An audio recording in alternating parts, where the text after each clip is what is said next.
I think there's so much obsessiveness over little things that feel so important to parents right now. But like, what kinds of conversations are you having about about the complexities of the world? And those are the things that really make our kids who they're going to be. I was really struck. I was reading this book, Hello, Cruel World, by Melinda Wenner Moyer. Melinda is an award-winning journalist who explores the intersection of science and everyday life. We're all trying to navigate a world that is dark, a world that is filled with assholes, as the ancient world was too. The timeless reality of history is that assholes have always been with us, and that it has always felt like the world is falling apart. I don't know whether you would consider that like a lack of curiosity as part of assholery, but I kind of do. To be the kind of person who can consider those questions, that's what you're trying to raise. And that's how you get a kid who doesn't end up as an asshole. I was so uncomfortable and I'm like, why did this have to happen? Like my kids had to see this. Do you think that's a mistake we made? I feel as though in so many ways we've lost the big picture.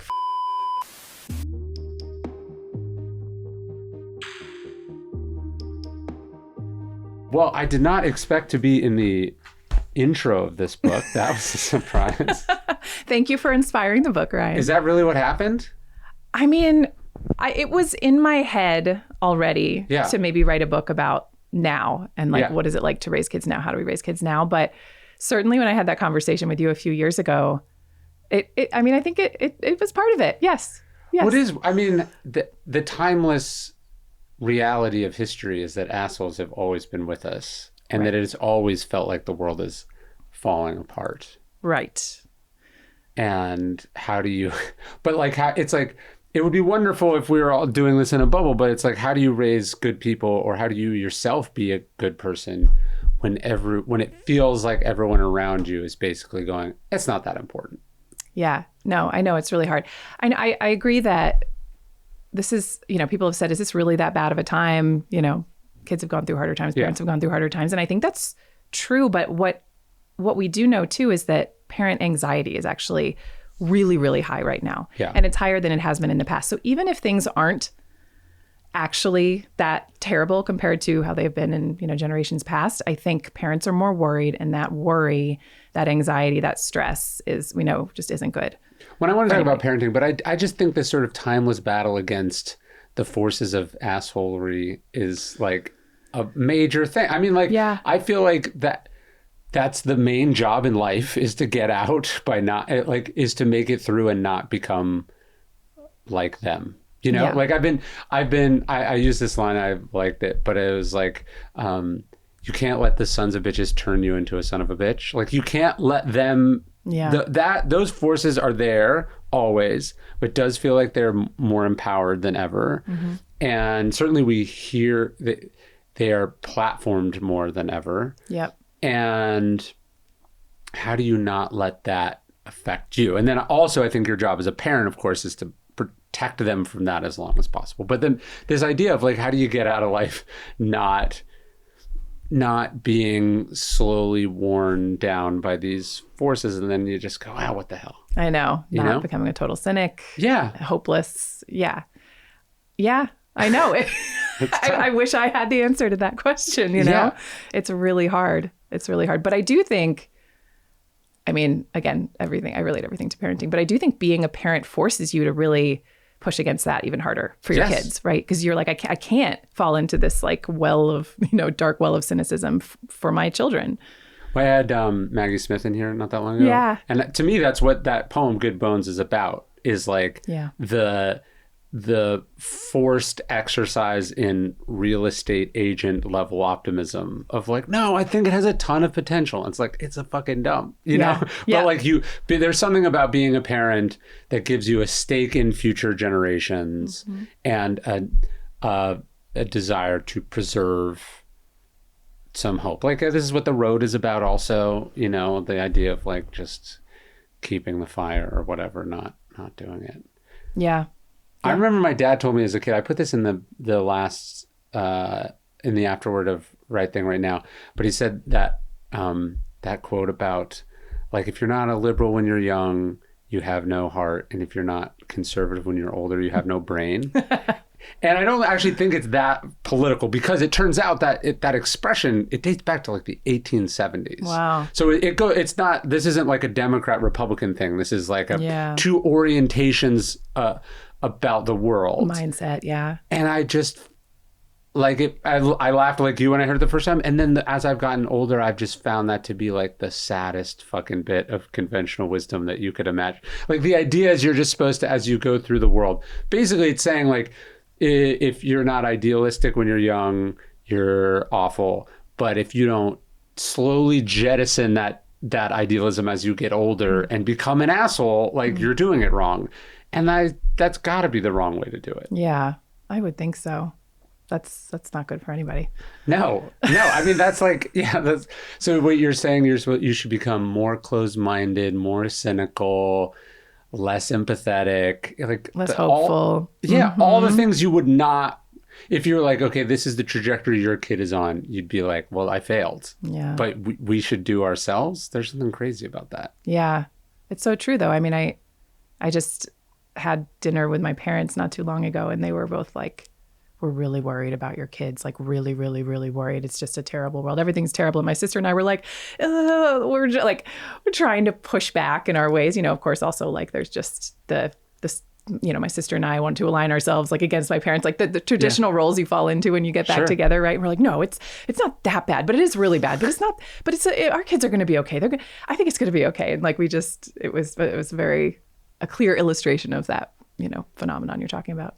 When you're thinking about like how you raise kids that are not assholes, or you're thinking about like what it means to be an asshole, what are the sometimes it's helpful to sort of define what you don't want to end up as, right? Like Ron Lieber's book about the opposite of spoiled. It's like, okay, we know what spoiled is, so we know, like when you think about like what are those sort of big bucket traits that you don't want to end up in, and certainly wouldn't want your kids to end up with. How do you think about those? Yeah. Well, God, there's so many, right? Apathy is one. I think what's the opposite of compassion, right? Like just narcissism, or yeah. I mean, certainly, I don't know if that's the opposite, but that is also something I do not want my kids to be. I want to be anti-narcissistic, right? I think there's something about just a lack of, or an inability to sort of consider others or put yourself in other people's shoes, right? So I that's really important to me, is my kids can think about other people and what they're going through and like be compassionate and empathetic.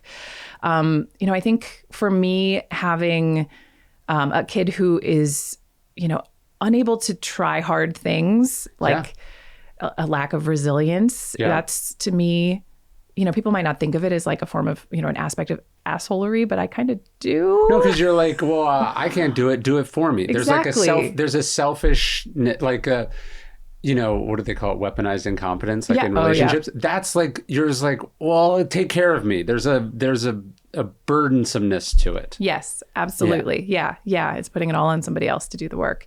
And I think about that a lot with my kids, because I also have a boy and a girl. And my son is definitely much more of the like, will you do this for me? I don't really want to do it. Whereas my daughter's like, I'll do it. I'll do it all. Sure. And I'm like, oh God. This is where here it is starts. already. Yeah, exactly. 10 and 14. I mean, there's a lot of stuff. There's like, an unwillingness to listen. I want my kids to be really good listeners. Like I want them to be curious too, like that. Yeah. I don't know whether you would consider that like a lack of curiosity as part of assholery, but I kind of do. Yeah, I mean, I would definitely, right? Yeah. Like total indifference to things that you don't know about or don't like, or yeah, of course. That's like, honestly, now that you're saying it, that's kind of a defining trait. Yeah. Like I wouldn't, are there a lot of super curious jerks? You know, like they're because actually what's interesting about some of these traits is how fundamentally they get you outside yourself, right? Like, so curiosity makes you not the center of attention, right? Because it's fundamentally rooted in empathy and interest, and there's a humility to it, and there's all these things that are just at odds with what we would, I think, define as being an asshole. Yeah.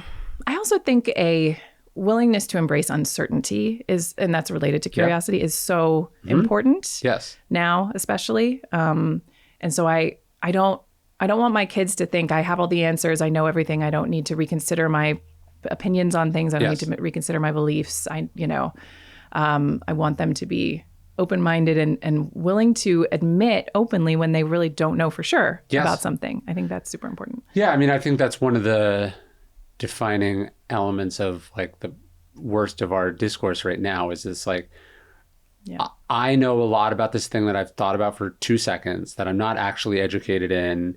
I'm going to reduce or eliminate all the complexity in a 140 character tweet. I'm going to label large groups of people or things as this or that, right? Like there is that like uncertainty and nuance and even, you know what negative capability is?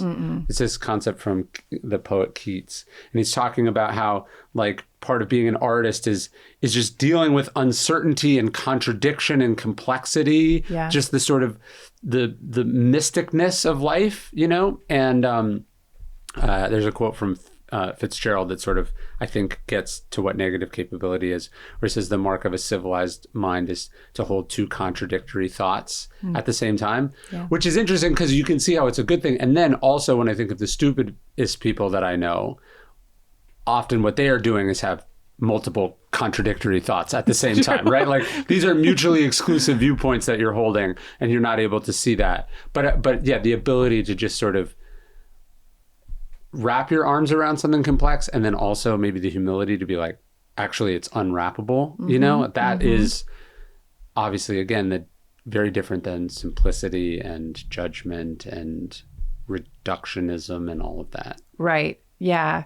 Yeah. I think William Perry talked about stages of learning in this way, where first kids are very black and white thinkers. It's like, it's either, you know, definitely one way or definitely another way.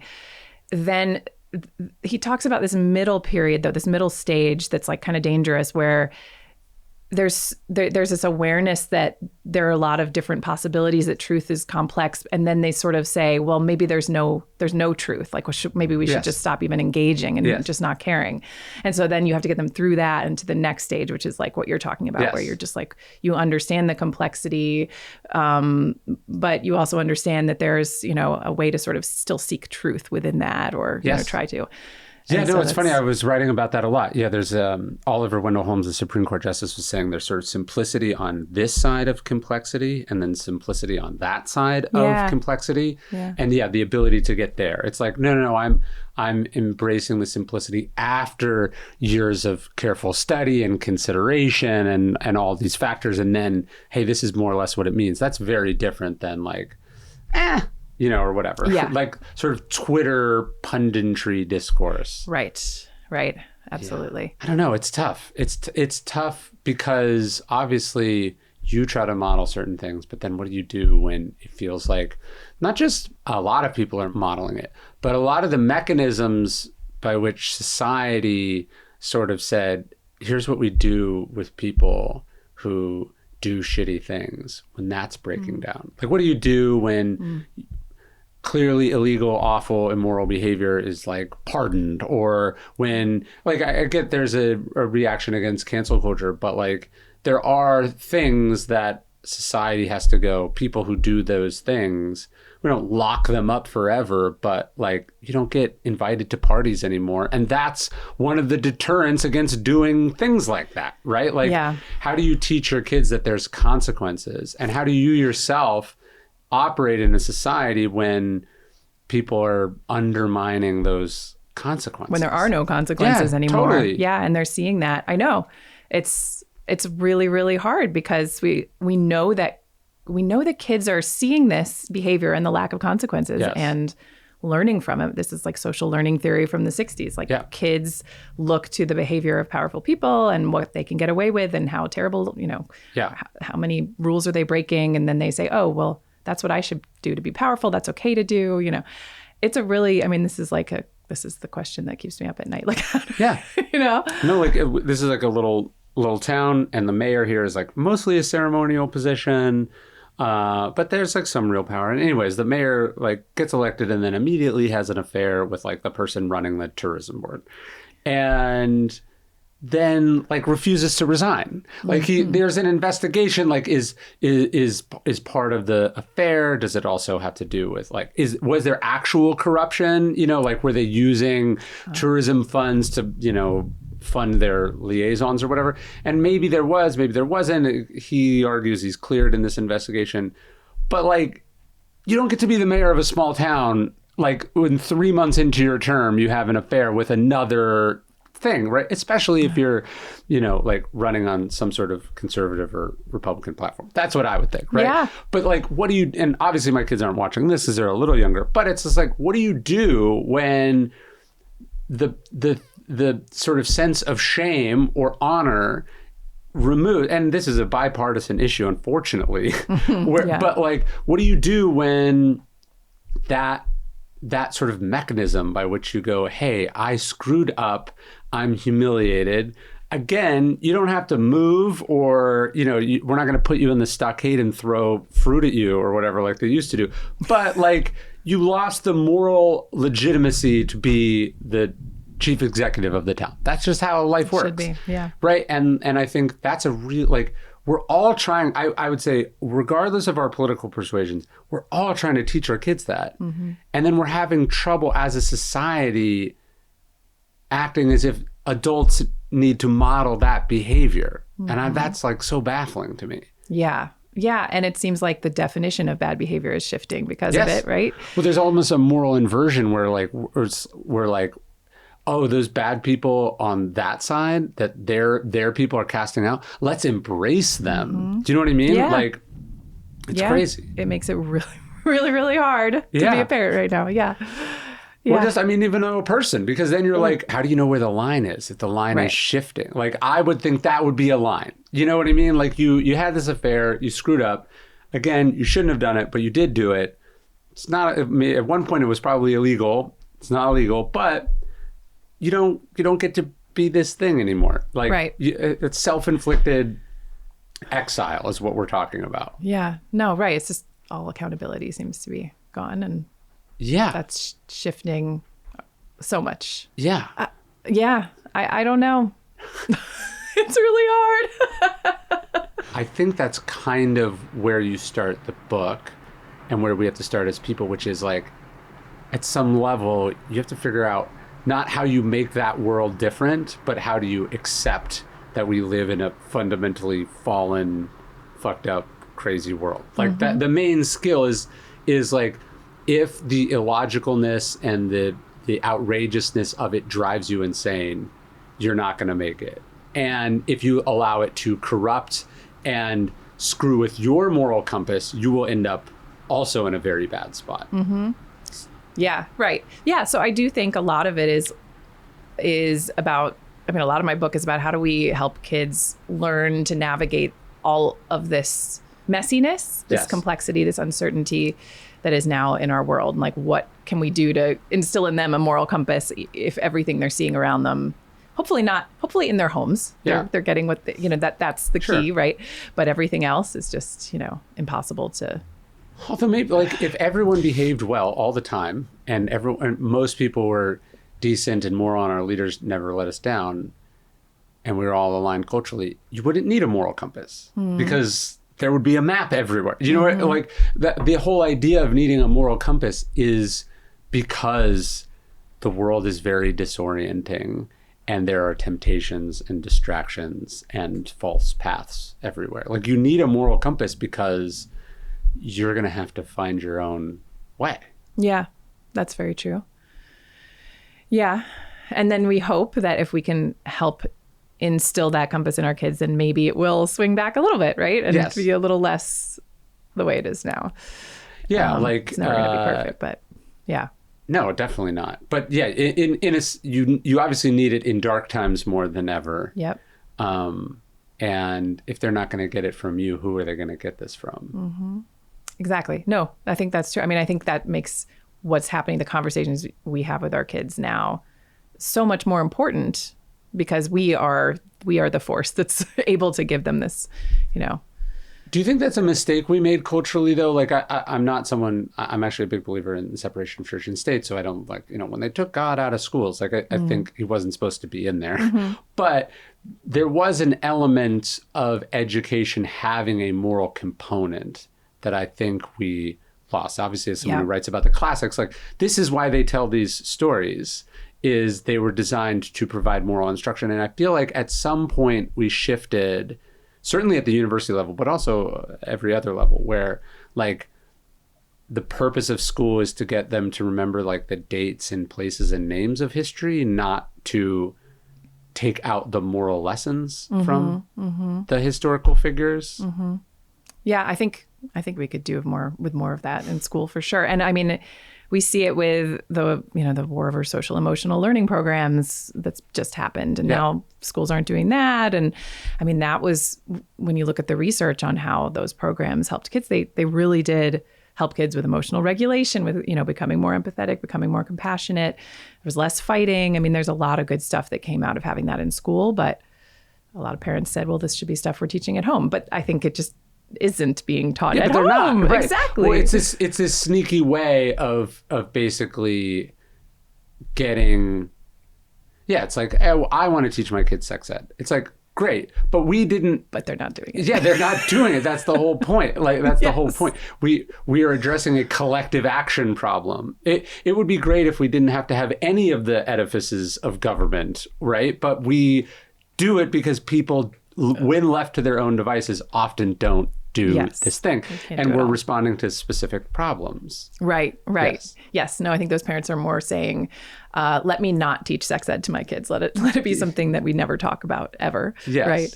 And we know that's not helpful. And same with media literacy. That's not being taught in school very much. There's like a little bit, but it's woefully undertaught, and it's such a crucial skill. And we have to do it at home. It's like we're just adding to the pile of, and this is the thing, this is like the thing I hate most about, the hardest thing about my work is I want to help give solutions and help parents feel less stressed. But then it ultimately sometimes feels like, well, there's more and more and more and more we need to do if we want our kids to succeed and, to be well. And so it's like, how do I balance, how do I give advice so that it is somewhat reassuring and helpful and not, feeling like more of a burden and more of a source of stress? Well, it's like if they're not learning practical skills in school and they're not learning moral skills in school, they're learning trivia in school. Like, why am I sending them there for this large chunk of time if then I'm responsible as the parent for all the important, instruction? Might as well, so you're saying that, I might as well just have them tutor them a couple hours a day in these sort of, reading and arithmetic, and then I have to spend the rest of the time taking them around the world to teach them how to be a person in this world. Like, this is the point of having... And there's just, there's no way you can do all that, right? And there's not enough time in the day. No. Yeah. I know. My son is in, he's 14 and he's taking this biology class that is kind of kicking his butt. And the detail that he's learning in this biology class that he's never going to remember, and I studied biology. I love biology. I'm very pro biology, but I'm like, you don't need to know the mitosis, meiosis cycle. You don't need to know unless all you're these deciding things. to go in that direction, in which case we needed only a sort of cursory introduction. So that light switch will come on and then you'll specialize in that later. Yeah. Right. But we sort of miss the forest for the trees. Like where again, these sort of dates and places and names. Yeah. Like my son showed me this thing when they were learning about explorers and sort of global trade or whatever.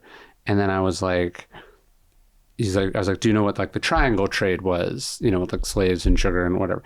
And then he was like, yeah, and he's kind of got it, but it's the moral question of sort of capitalism and sort of coercion and the sort of fundamental exploitativeness of that. That's the only part that's really again, unless you're going to be a scholar in this specific thing, the real lesson here is well, why did people think this was an okay thing to do? And also, isn't it interesting that, our country was such a critical part of this system that is so obvious in retrospect to be repugnant, and it's that's the discussion that you want to be having. But that discussion is inherently judgmental and critical and somewhat revisionary. And a good chunk of parents have said it's not your place to make my kids feel that way. But that's exactly the place. Yeah. That is the place of the school. Yeah. I feel like in a lot of... That's the place of education, is to get you to consider those kinds of questions. Right. Those are the most important things. Yeah, I feel as though in so many ways we've lost the big picture for the details, you know, and I think that's true in parenting. I think there's so much obsessiveness over, you know, grades and little things like that feel so important to parents right now, checking off all the boxes of doing all the things that the other parents are doing and everything, and totally missing the bigger picture of like, okay, what kinds of conversations are you having about about the complexities of the world? And those are the things that really make our kids who they're going to be and help them, you know, shape their decision making forever. My oldest is obsessed with the Odyssey, and he has been for like 2 years. And so we've been talking a lot about it. Of course he is. Well, it's funny because there's a thing in Seneca where Seneca is talking about whether the Odyssey is real or not. And how even then, he's like, these instructors are like, well, did it happen here? Did it happen here? Or, you know, what was this? And he's like, it doesn't matter. He's like, we're all Odysseus sort of on our own journey and sort of being buffeted by these storms and tempted. And he's like, that's the point of the Odyssey. And I think when my son was reading about it, and then he's like, do you think Homer was blind? And I was like, it doesn't fucking matter. That's not what this is about at all. Yeah. And like, let's get into the sort of meaty questions. And I think that's the purpose of all these texts and all these stories and all these lessons is like, what kind of person does this or that? Should you be that type of person? We're supposed to see ourselves reflected in these characters and then take back lessons for what kind of society we want to have and what kind of life we want to live. Absolutely. But that's hard to test, you know? Yeah. And that's unwieldy, I imagine, for a teacher and for parents. And maybe some parents agree or disagree with this interpretation. But like, to be the kind of person who can consider those questions, that's what you're trying to raise. And that's how you get a kid who doesn't end up as an asshole, is that they've thought about this and that they're not having to learn all these things by trial and error, but they're looking at the great stories and examples from history where like, we did this once and it didn't work well. Like we have these rules because X, Y, or Z. Yeah. Yep. Absolutely. No, all the teachers they're just teaching to the standardized tests, right? Yeah. I mean, that's the pressure they're under is, what can I do to make sure that my students do well on this so that we get funded and, you know, I can keep my job? And I really feel for them. Yeah. Or they're not even able to get like the level of reading comprehension doesn't get them to those levels of text. Right. Absolutely. And I mean, they're hit on both sides. Why should we be listening to these old dead white guys? You know, like that, like it's attacked on all ends, but there's a reason we have these stories and they stood the test of time. And I think you want to be as inclusive as possible and add in as many new different stories because everyone should see themselves in those stories. Right. But if that's not what you're learning, what are you learning? Yep. Not the right things, not the important things. You've talked about that one of the places to do this stuff is like in the car. Which I totally agree with. And like we've been listening to the like audiobooks. We do those in the car. Yeah. And then like you have a captive audience basically. Yes. And then they can ask questions or you can ask questions. And there's no eye contact. I think that's really important, especially. Why is that important? For my son, if I'm looking at him, he just feels, I think, a lot of pressure on him. Yeah. Right. And he just feels like he's being, assessed in some way or, judged in some way. And it makes him uncomfortable. I mean, honestly, I get it, right? I'm the same way sometimes. So I think it's just a little bit less pressure and it feels a little less intense when we're talking about like difficult things or uncomfortable things, awkward things. Like we've talked a lot about like sex and sex related stuff in the car. And I think it is because he's also like, this is, a little bit uncomfortable. I'm aware that this is a topic that's like, I don't know if I should talk about this with my mom. And just not having to look at me when he's talking about it or asking questions makes a big difference. Yeah, it's also like you're not having a conversation, you're listening to music or listening to an audiobook or a podcast, and then, it's been silent for 20 minutes. And then some question that comes way out of left field, and then all of a sudden you're having a conversation. Do you know what I mean? There's something about that, I think. Yeah, it sort of organically You're like, hey, why does, and you're like, whoa, okay, that's what you've been noodling on this for a while because we haven't talked about that before, or that was 20 pages ago in the audiobook, or like I didn't notice that you picked up on that song lyric, but those are the best. Yes. I know. I love those too. Yeah. Because I mean, they're, as you say, they're like just sitting there, they're bored, and then all these things come into their head of things that they've been thinking about, and then they bring it up with you. And I also think having an end point is helpful. Like if it's like you're driving to soccer practice and you're going to talk about something intense, like your kid is like, okay, I only have 10 minutes of this and then I get to leave, And I think that makes it easier for them and for you too. It's like, okay, this doesn't have to go on forever. Yeah. And I dreaded nothing more than being summoned into the living room as a kid. Yes. And you're like, oh God, formal. They've planned this. Yeah. There's no escape. The chances of it ending well, and not in some sort of punishment or lecture. It's like, you just knew you were cooked when they're like, hey, your mom and I want to talk to you. Yeah. It feels so formal and structured and scripted and terrifying. Yeah. Yeah. It's just, no, those are the worst. I agree. But sometimes they have to happen too. Yeah, of course. But I'm just saying the car is the car is the opposite of that vibe. Yeah.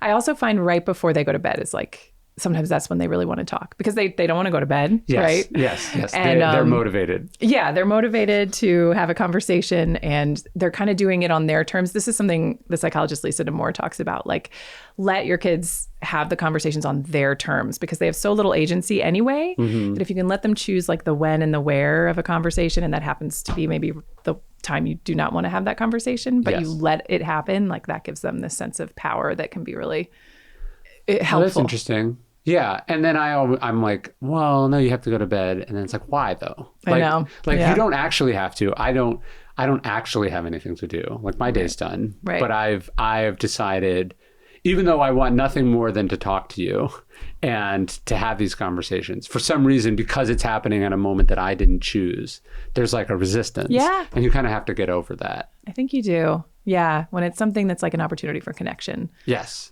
Especially when your kids get older. I mean, yeah, my kids, it's like the opportunities for connection are like getting further and further apart now that my kids are tweens I have a teenager and a tween. You kind of got to like let it go and be like, okay, yeah. But I will say sometimes I don't want to have the conversation then. Yeah, I just really don't. I'm tired and I don't want to hear about this right now, but I try to muster up the energy. Yeah. My 8-year-old told me that he's a preteen. A preteen? Yeah. And I was like, that's technically true. I don't want to hear this, but... I think, so I remember reading about like, what is a tween? Like, what is the age? Obviously, it's like, nobody has a real definition, but I have heard 8 is actually what some people consider a tween. So. Oh God. It's fascinating Welcome. It's fascinating how they'll lock on to like different forms of logic or definition, and there's all these things as an adult that you just take for granted, it's like, how much is a few? Or like, what is several, Yeah.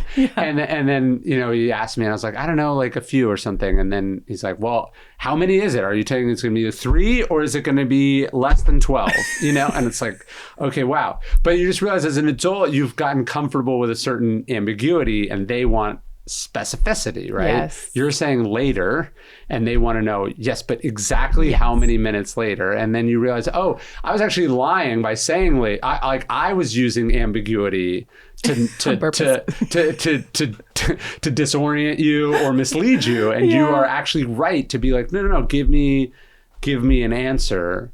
So you can, because technically everything is later, Right. And that is why this moral instruction is so important, right? Especially now, because they're looking for the definitions of the world. Like, what does it mean to be good? What do we owe each other? What's fair? And so if you abdicate or avoid those topics because they're judgmental or complex or, it's not the place for the school, like you're missing the window in which all these things kind of get locked in. Yeah, I know. You got to have them before it's almost too late, right? Yeah.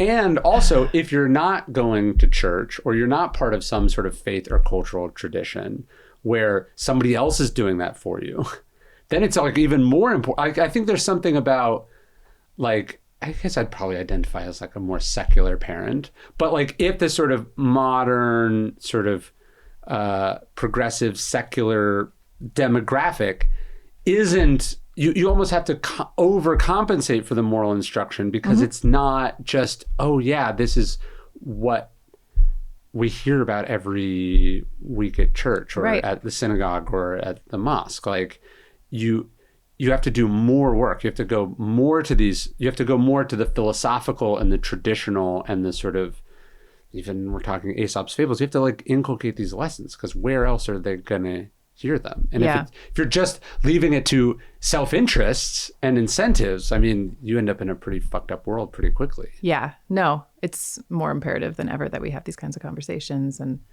yeah, and I think you can get a lot of content, like a lot of fodder for it from like the books that you're reading with your kids, even the shows. I mean, I watched Ted Lasso with my son, and there's just so much in there to talk about the world and about morality and about ethics and, you know, and feelings and stuff. So like there are a lot of modern sources, I think, that we can draw from too, to just have the conversations, you know. Well, this was, I think, also more part of the ancient tradition. Like we tend to think of philosophy as this thing that you're instructed in, when, you know, what Plato was doing was walking around having conversations with people and answering questions, and like there's this sort of back and forth dialogue to it. Like the Spartans, like everyone ate in these communal messes, and in the communal mess you would like debate things and discuss things. And so seeing it, like your job isn't to like read stories to your kids or have your kids read stories. It is to use these things as a jumping off point to analyze the moral questions and then judge, criticize, support, defend the choices of these historical or literary characters. Yeah.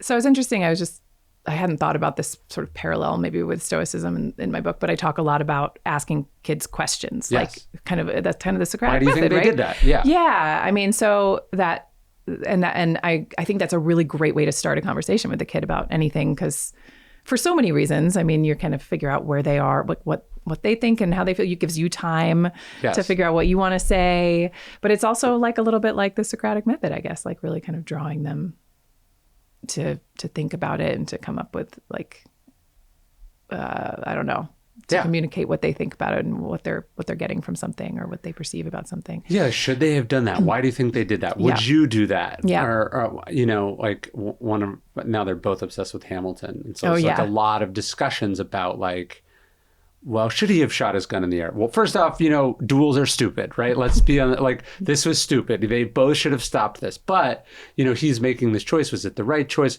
You know, this sort of the ethical and moral questions inherent in the art is what it's about. And then the ability to put yourself in the person's shoes, look at it in all these different, that's what it's about. Yeah. Yeah, absolutely. They used to call philosophy the great conversation, the Western texts were the great conversation, which I think we sort of lost sight of because we think about it as, now we call it the canon, you know? And like, there's actually a big distinction. Do you call it the great conversation? You call it the canon. The canon says that these are like biblical definitive texts. Yeah, it's such a different framing. Right. But if you think of it as a conversation that's to be like debated and criticized and pushed back on, that's very different. Very different. And I much prefer that framing of it. It makes me more interested in it than if I'm just, you know, told it's a canon. Yeah. Yeah. The big thing, obviously, the big distinction now is like all these sort of messy things are a lot less simple than like YouTube videos, you know, like which they're all kids are obsessed with. And every once in a while I talk to a parent, they're like, we don't do YouTube. And I go, okay, but the rest of us are. So how do you, and it's also tricky when it's like, look, if, you know, Mr. Rogers was trying to build certain moral questions and lessons into his work. I'm not sure Blippi is doing that. No offense. You know what I mean? Like there's a difference between seeing yourself as a continuation of this tradition and then seeing yourself as serving the algorithm, which unfortunately I think most creators are doing. Yeah, no, absolutely. Yeah, there's not a lot of great, thoughtful, thought-provoking content out there on YouTube. It's just that, but then that's yet another reason why we have to be, you know, facilitating these conversations at home, right? How do you think about that? How do I think about having the conversations? Yeah, well, how do you do it? I mean, I'm sure, unless you're like, no, our kids have never touched a smartphone. Oh God, no. Yeah, no, my son has a phone. My daughter doesn't have one yet, but she's got an iPad, right? Yeah. Yeah, I mean, a lot of times they bring it to me with, oh, I saw this thing on YouTube and I learned this thing. And usually I am, instantly skeptical of whatever it is that they heard or learned for good, usually for good reason, right? And I try to like hold back on the like, well, where'd you hear this? This doesn't sound right. Like what's your source? Like, I try to ease up on the judgmentalness initially and say, that's interesting. I usually start with like, that's interesting, huh? Like, where'd you hear that? Or where'd you learn that? And then they say, and I say, okay, well, I'm really like, it's really about, for me, getting them more curious, right? About it. So you heard this thing, or you saw this thing, or you learned this thing. Let's think about like, where did you get the information? Can we trust that person or that source of information is something that would want to give you accurate information and would be able to give you accurate information? Could they have an agenda? Could they want you to think a certain way about this instead? So it's a lot of like just gentle sort of nudges of like, could it be different from what you think it is? And how do we know? And how certain can we be? There's a woman that I interviewed and she had this great way of helping kids like consider their sense of certainty about something, which is like on a scale of 1 to 100, how sure are you that this is true?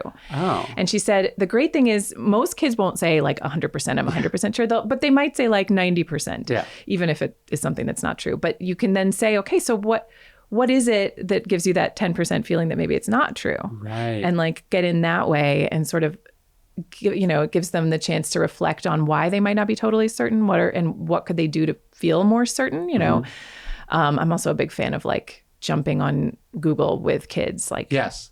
Like, how do you, I've been thinking about that too. Like, so what they're coming to you with is an expression of interest in something that they weren't interested in before, or that they didn't even know existed. And then how do you show them how to fall down that rabbit hole? Like, oh, okay, you like Hamilton, so, well, here's like a biography we could listen to. We're going to New York City. He's buried there. Like, how do you take the sort of flicker of interest or attention and sort of fan it into a thing, right? Like, what, like, because they don't fully understand or have the skills yet to do it, but you're teaching them those skills in the process of going like, let me indulge your fascination in this thing by showing you the endless amounts of ways you can continue to learn about it. It's like, like even like, it's like, oh, you like this musical? There's like parodies of this musical. Like, so now we're learning about like satire, and now you're learning what Saturday Night Live is. Like, how do you sort of take this thing and go, let me show you the meta skill of like getting to the bottom of this thing that you're interested in, which is travel, which is reading, which is asking questions, it's all of that. Yeah, no, I mean, I think it's about, I mean, it's great. I think when a kid comes to you with some kind of interest, that is just such an opportunity for you to like, just keep that planted in your head and think about all the peripheral things around it, right? Like, what can we use this as a springboard to talk about or to investigate or to learn about or to do? And for me, it's just like kind of trying to keep that somewhere in my brain, among the 8 million other things that are in my brain. And like when something pops up that could be, relevant in some way, like, can I tie that to Hamilton? Can I, or, there's this thing going on in the world right now. Like, is there a parallel where I could say, hey, there's, Trump just did this thing and I thought it was really interesting, kind of relates to what happened to Hamilton, or whatever it is, to make these, just try to find ways to make connections, because that's the way to like hook them in. Like, oh, it's like Hamilton, really? Yes. Okay. I actually want to hear about this. Totally. Yeah. Like I try to, like, when I read, like when I'm on the New York Times app, whenever I see an article that like intersects with something they're vaguely interested in, I save it and then we listen to it in the car, right? Because you could just do it over audio. So it's like using the car thing we're talking about, and then using like, oh, you like capybaras. Here's an article about how they're trying to control the population of capybaras in this neighborhood in Brazil where all these rich people live. That's like overrun with capybaras. And so, we're listening to this article, and then it's like, first off, they're probably learning that Argentina even exists for the first time. Yeah. And then, how does that connect to, I don't know, wild hog populations where we live, and you're just, and then it's like, also, I think the main thing you're getting across, which is like, as I go through my day, I'm thinking about you and things you're interested in, and here's me connecting back to your thing. Yep. Yes. Right. And it just also just illustrates to your kid that, that they are a priority, that they sort of live in your brain and your day. Yes. And that is a form of connection that you're making with your kid by showing them that, right? And that's really powerful. The other thing I will mention too is we got the Week Junior for our kids starting a few years ago. Oh, what's that? It is the Week magazine has a magazine that's for kids, and my daughter reads it cover to cover every week. She loves it. She wants to vote. It has all these vote on whether you prefer this thing or this thing. And it's usually something related to current events or, some kind of issue that's in the news. But she reads it cover to cover, and then she wants to talk about so much of this stuff. And she wants to show off what she's learned. Sure. So she'll bring it up at dinner, guess what I learned? And I think there was something about capybaras, which is why it made me think of it. And then, and it's usually some random thing about bears somewhere, but then that's okay, that becomes a seed for, okay, what could this relate to that I could then talk about and bring in that's, maybe a little more relevant to something I want to teach them or something I want them to think about. So that has been a really interesting source of conversations about different things. Well, that's a muscle. Figuring stuff out is a muscle. Being an informed person is kind of a muscle. Yeah. And you have to develop that. And it's not just enough, I think, to model it. It has to be, you learn it by doing it over and over again. Absolutely. And so you have to help them do it a bunch of times, and then it becomes a thing that is operating under its own power, that they hear about something, or their older brother or a kid at school mentioned something, and then they're like, I know how to inform myself about this thing. Yeah. Yeah. No, but it does take a lot of practice, and they're going to mess up a lot along the way, Well, I mean, adults are bad at it. Yeah. How many, people go, I do my own research. And it's you don't apparently know what research is. Right. It's a complicated You think skill. Watching a YouTube video is research. Your intentions are right here, which is something didn't add up to you, or you're suspicious about something, or something happened to you, and you want to figure it out. Mm-hmm. And then you actually don't have the media literacy or the intellectual sort of toolkit to really figure it out. And that's what's making you a mark for con men, grifters, demagogues, etc. Yeah. Yeah. But it is a really hard skill, some of it. I mean, really, I remember learning about the Stanford Education Group did a bunch of research on media literacy, and among adults too. And they found that, so I'm a journalist. So journalism fact checkers are very, very good at determining, the credibility of sources. But they also had historians, academic historians, trying to do it, and they would mess it up a lot. Yeah. So I mean, this is not a skill that it doesn't mean you're stupid because you can't figure out whether a source is credible. It's not easy for even very well educated people sometimes. So it's a tricky world. No, it's super hard. And I think that's part of the idea of, where it's idealistic when you're young, cynical when you're older. It's I think part of that is you stop being curious, you stop being open, you lose some of the ability to deal with the complexity of the world. And so you sort of reduce into that wrong kind of simplicity. Yeah. And so it's in a way, it's the most important skill that you have to have, because it's kind of this meta skill. How do you figure it? How do you make sense of what's happening around you? And if you lose that energy or that ability to do it, you're well, I saw on TV last night, and it's well, you shouldn't have been watching that. Yeah. And then also you should know better by now, but you don't know that because we all sort of fall into these patterns or these traps. It used to be that was a way you could find out about things in the world, but it's not anymore, and so that's hard. Yeah, it is. I find one thing I do a lot, and part of it is because I have to, because my kids ask me questions, and often I just don't know. Yeah. And I want to act like I know. I want to be oh, well, I'm pretty sure it's this. But I force myself to say, I don't know for sure. I don't know. And really make it clear to them that it's okay to not know, and to say you don't know. And then to say, and then, then I use that as a springboard for should we figure this out together? Let's do some research. I mean, and it happens all the time with things that I probably should know. They ask me things about current events, and I'm I think I know the answer, but I'm actually not sure. So I don't want to say. Yes. Well, and then you'll get actually pushback from your kids about this. They're no, I need the answer right now, or they'll be mad at you. They'll think you're not answering because you don't want to answer. And you really to actually sit with the, okay, now I have a a 5-year-old who's yelling at me because I'm not explaining a contradiction that doesn't make sense to me either. So it takes a certain amount of discipline and almost like sense of self to not let yourself be bullied into giving what's easier to do as a parent, which is like, well, because this, or, you know, what I like to go, yeah, I don't know. Like, you're going to have to figure this out. And I'm driving right now, so we can't do that. Or whatever, right? Like, right. No, yeah. But we'll figure it out because it doesn't, you're right. That's weird. I don't understand. Right. No, it is the harder path sometimes. Yeah. And I mean, there was a study that I mentioned in my book, and it still like explodes my brain. I was at a conference when the researchers were presenting the findings, but they found, so they this was with adults, and they found that adults were less trusting of people who did not express a strong opinion on a topic, like on a polarizing topic. So, you know, they said, how much do you trust this person who said, I believe X is right. And versus somebody who said, you know, I actually don't have a fully formed opinion on it yet. I don't want to share, you know, I'm not certain. Yeah.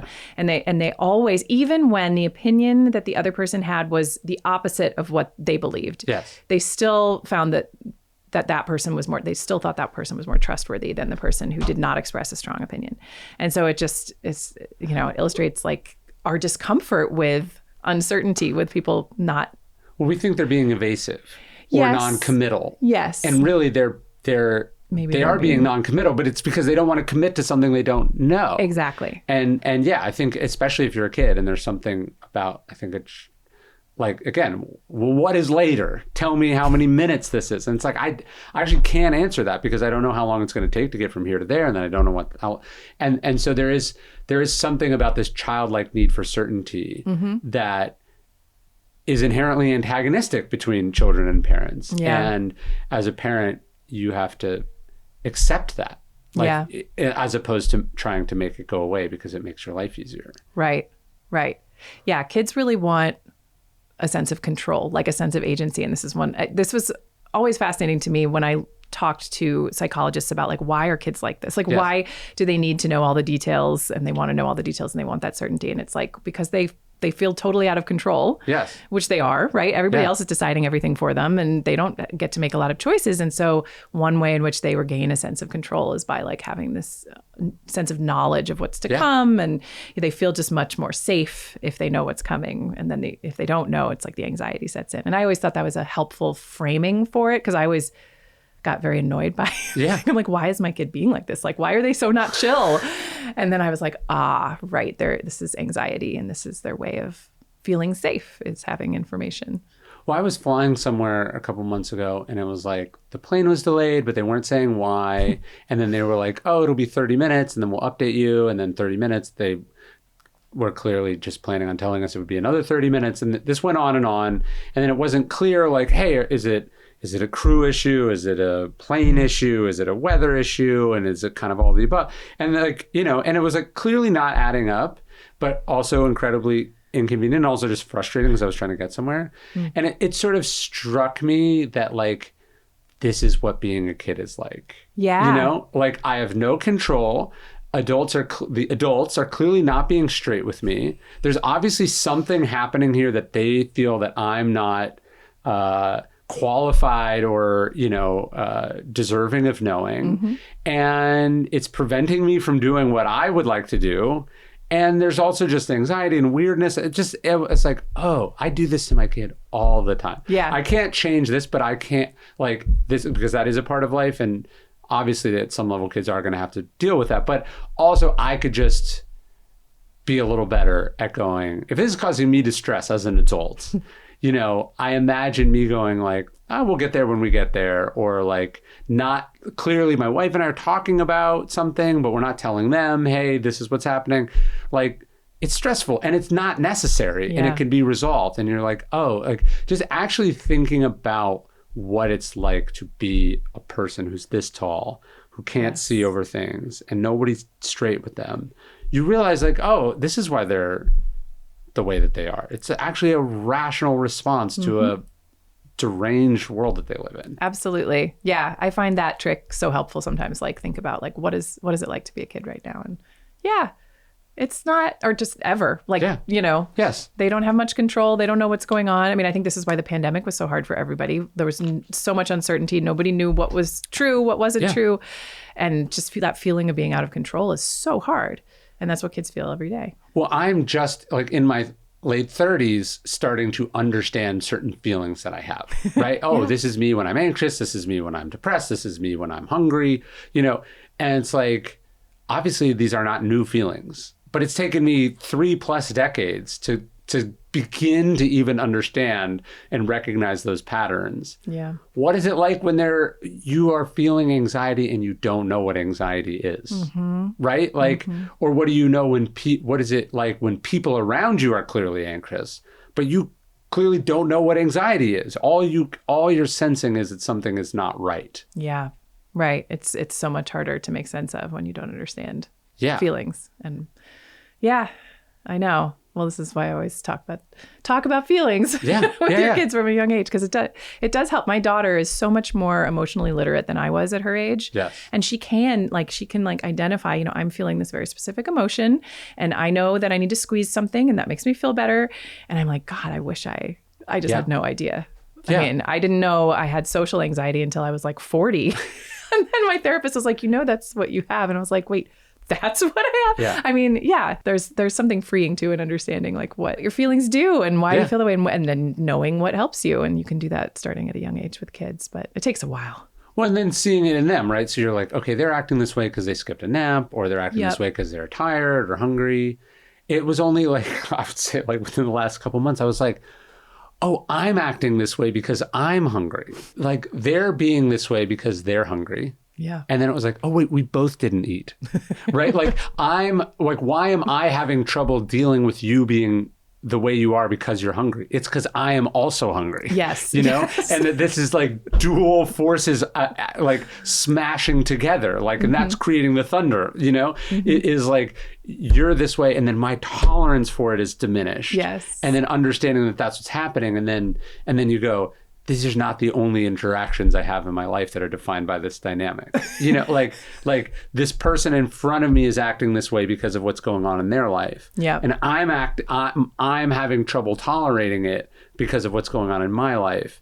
That's what's here. They're not a monster. I'm not an asshole. Like this is what's happening. Right. And so it seems like at the core of like, how do you not be an asshole?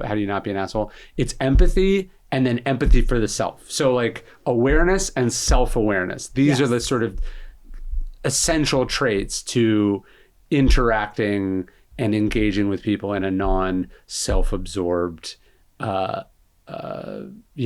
ignorant way. Yeah. Right. Yeah. My first chapter is self-compassion. And it's like, parents, you need to develop it, and then you should help your kids develop it because it is so powerful.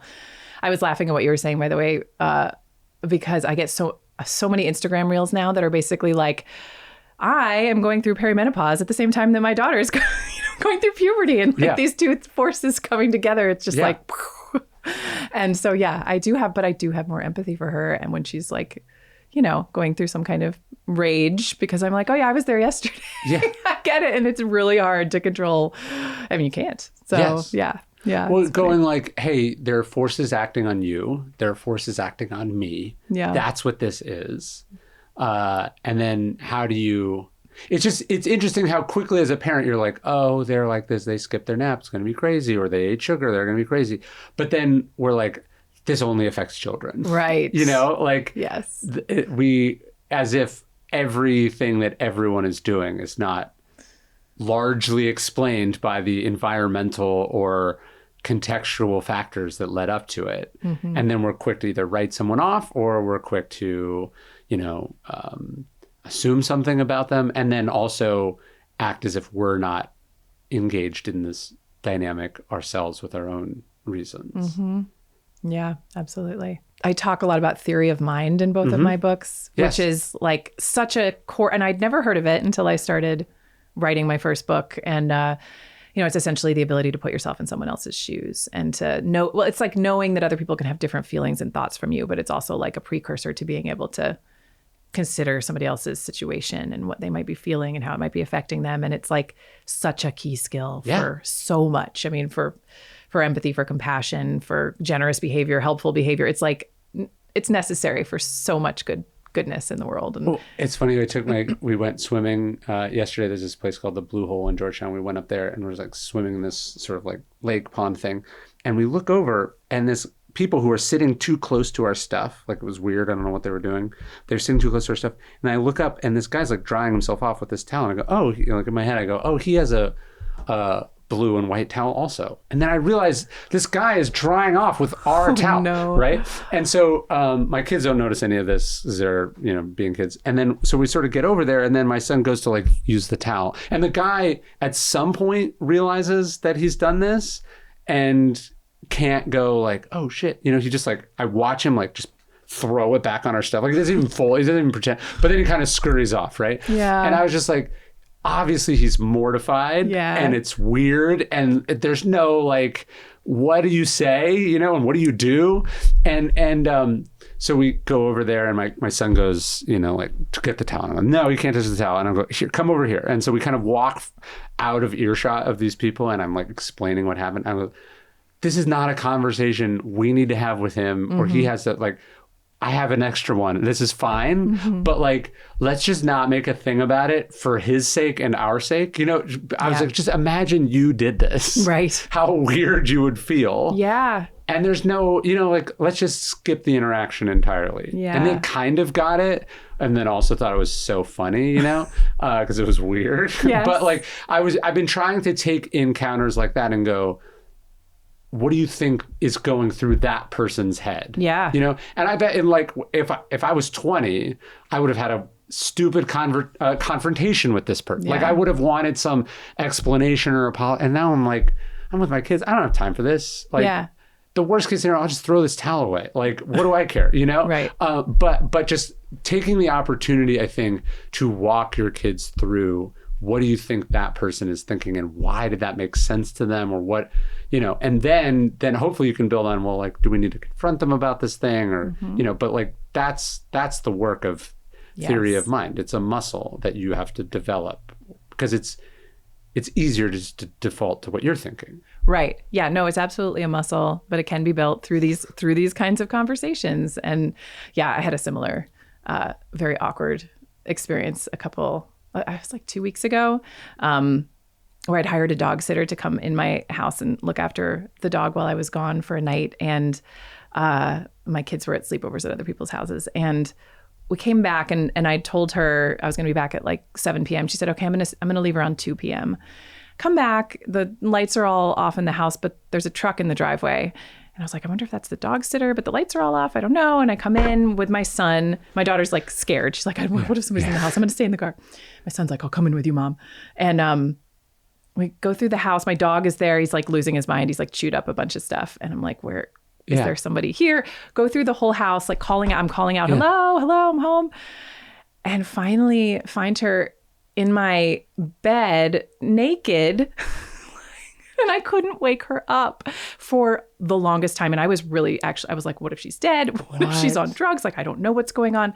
Finally, she wakes up and she's so out of it. And then she's so mortified. She's like, oh God. She's like, I'm so sorry. And I'm like, okay, it's okay. Why don't you get yourself together? Like, get your stuff together. Because her stuff was all over my house too. And I was like, get your stuff together, take a few minutes, and then, then we'll say goodbye. Yeah. And when she does come find me, she's like crying. She's so embarrassed. She's so mortified. And I was so uncomfortable. And I'm like, why did this have to happen? Like, my kids had to see this. Like, this is not cool. But then I'm also like, oh, this poor woman is so upset. Right. And so I was using it like to talk to my kids later about like, so, this wasn't the most professional thing that happened, but I can understand like accidentally falling asleep in someone's, bed. I don't know how it happened, but and then, imagine how upset and embarrassed and horrified she was. And she was crying. And, I was trying to make her feel better while also saying, okay, you can go now.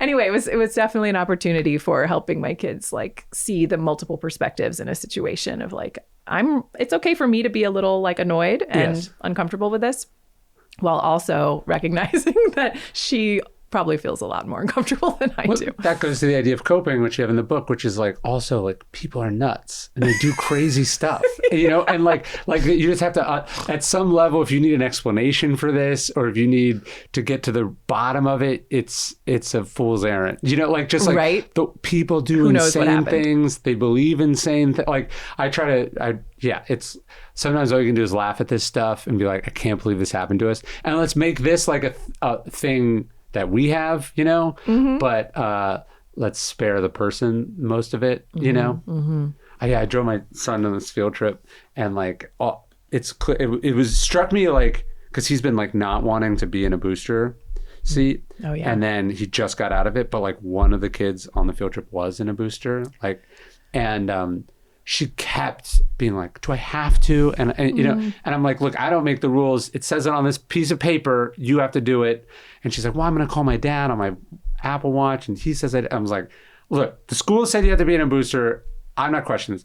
But I pointed out to her. And then later I was like, I don't know if you noticed, but nobody in the car cares at all that you are in this booster. Like no one has brought this up except you over and over and over again. Like everyone would be talking about something else, you know? Yeah. But you, because it feels big to you, you are projecting that it feels big to everyone else.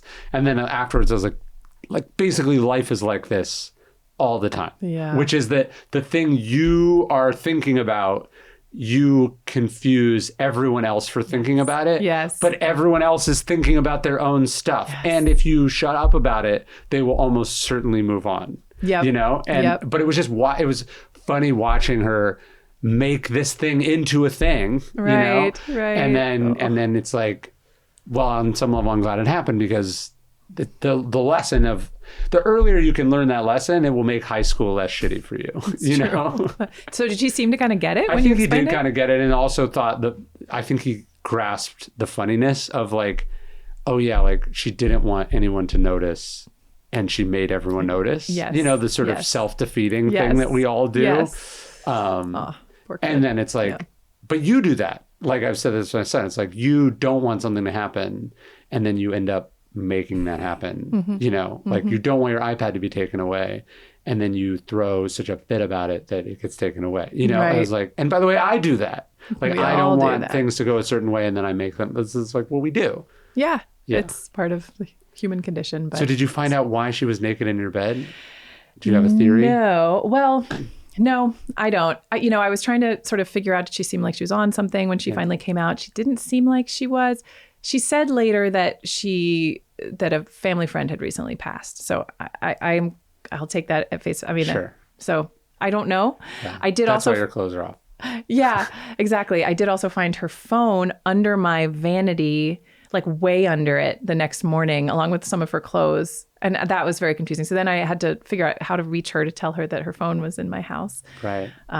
There was obviously another person there at some earlier juncture, yeah? I guess so. I was also like looking through the trash, trying to figure out like how many like food containers are there. And it did kind of seem like maybe she was the only one. But I don't understand how my phone got like shoved under a bathroom vanity. Like, how does that? And then you don't pick it up. Like you just leave it there?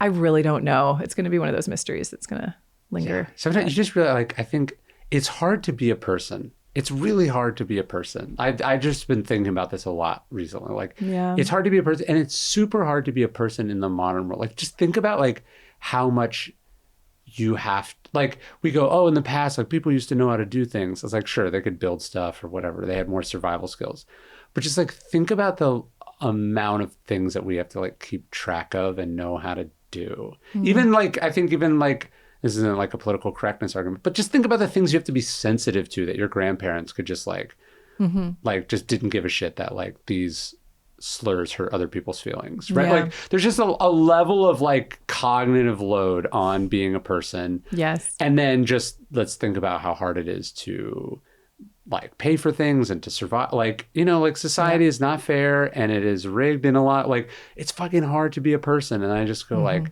it's, it would be hard to have to deliver food for people.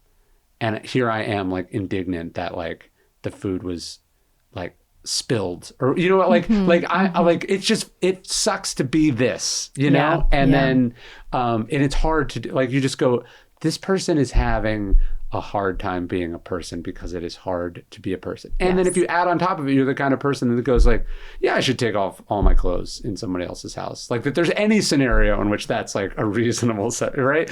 Then you go, oh, it's probably harder specifically to be you. Yeah, right. Right. She's clearly going through something, or just life even is if really nobody hard died, right now. She has to be that person. Yeah. And it looks really hard. It looks really hard. So I'm not managing it well, clearly. No, right. So I have some empathy for her. Yeah. And it's fucking hard. I mean, no one is having it harder than being a kid, because like, you're growing, like all this stuff. It's fucking hard. Hormones. Oh my God. Yeah. There's so many hormones now with my kids. Yeah. And me. So yeah, it's hard to be a kid in my house. Well, you want to go check out some books? I would love to. All right.